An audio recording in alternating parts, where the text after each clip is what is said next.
Good morning. It's a brand new day, and we are going to take ourselves through some of the specializations that we have in counseling psychology. By the end of lesson, we should be able to understand a list of specialization that we find in counseling, describe the setting within which this specialization work. First among our bill is rehabilitation. They are interested in working with people who are having disabilities to guide them to come along with solutions that can help them to move without a disability, hindering their progress. And such individuals, they work in several environments, the school, the home, the hospital, and so on and so forth. Provided we have a confirmed disabled individual in the environment, the rehab person find themselves there to alleviate the person from the problem. Again, we have mental health counseling. Those in this try to work with individuals who are having psychological problems. And you can only get to know someone having a psychological problem when you take the person through a series of psychological tests. And when it is confirmed that he or she is having a psychological problem, you then add or bring on board a psychological remedy for the person to be able to come up from the problem and be a person who functions well in the society without further complications or hindrances in their day-to-day activities. So when we deal with these individuals, they are children, adults, and so many people from diverse backgrounds.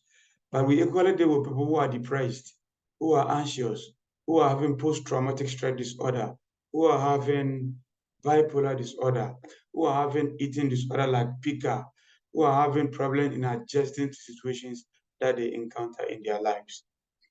Aside mental health disorder or mental health rehabilitation or counseling, we have another specialization for counseling where we deal with people who abuse substances, So several drugs that are not prescribed. When you take it, there is substance use abuse or substance abuse. And those who engage you to let you out of the problem are those we term as substance abuse counselors. And as we can see, the 21st century child or the contemporary child try to explore several things.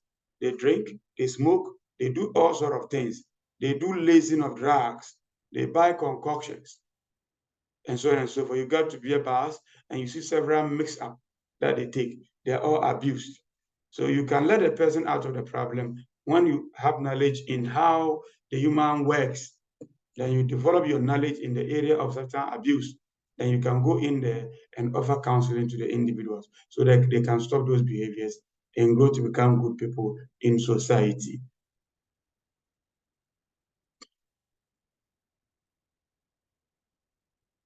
We have several of them too. We equal out the school counseling. The school counselor works in a school setting. So it could be the university, the crèche, other settings where teaching and learning occurs. And there are several things that go against the teaching and learning. And the one that can help the individual to get to know more about this and appreciate the situation and work out to become good is a school counselor. So we try to make sure we let the child that we are nurturing or we are teaching have a school well-being, social well-being, economically well-being, and so on and so forth. So we try to provide opportunities for them. We try to provide opportunities for them so that the best can be realized. The best can be realized.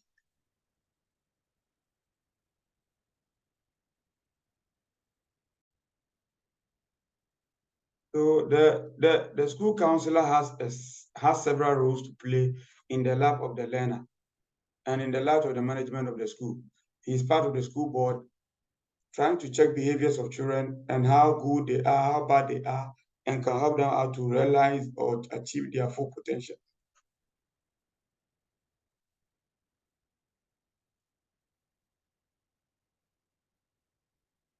We have marital counseling, who are interested in couple engagement or interaction. Try to make sure a couple is able to live a good life so that kingdom come, if they so wish to be. When there are misunderstandings, it's a marriage counselor that comes in. And before you even get married, the marriage counselor takes you through several rudiments. That tells you what to do, what not to do when it comes to engaging a partner. what can maintain a marriage and what can destroy a marriage, and so on and so forth. So they try to help the couples of all types recognize and resolve conflicts, try to improve upon their relationship, childbearing, child management, home management, and so on and so forth. We equally have the religious counseling, and most of us in the class are interested in this. How we are able to let people understand the kind of faith group that they join, how best they can go in for evangelism, how to convince, to sway other people towards whatever that they are doing as a group. So let us have in mind that religious counseling integrates issues of psychological practice, theological knowledge, and use the religious concepts in addressing situations that we don't know or don't appreciate.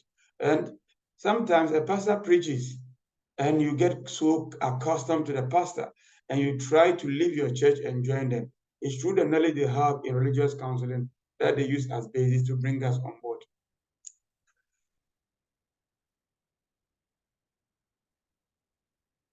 Psychologists work in several settings. Counseling psychologists, the educational setting, the health setting, the community, religious setting, and corporate institutions. The corporate institution entails a lot. The school is there, bank is there, security agencies is there, and other important agencies that we can mention.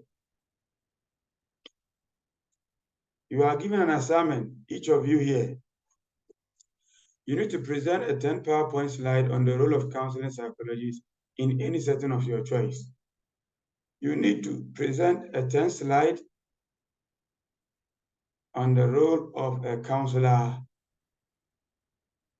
in any of your settings that you choose for yourself. I won't restrict you. So do that and get back to me. And that is the end of our week 3. Our week 4, we need to talk about the history of what? Psychology. History of psychology.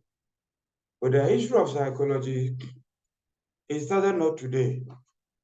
And by end of the lesson, you should be able to have all these things within your fingertips. You should be able to have all these things within your fingertips. So we need to appreciate the event leading to the establishment of counseling psychology, to understand the meaning of counseling psychology, and as well attributed to the mental illness and their challenges over time, and trace the history of counseling psychology in Ghana.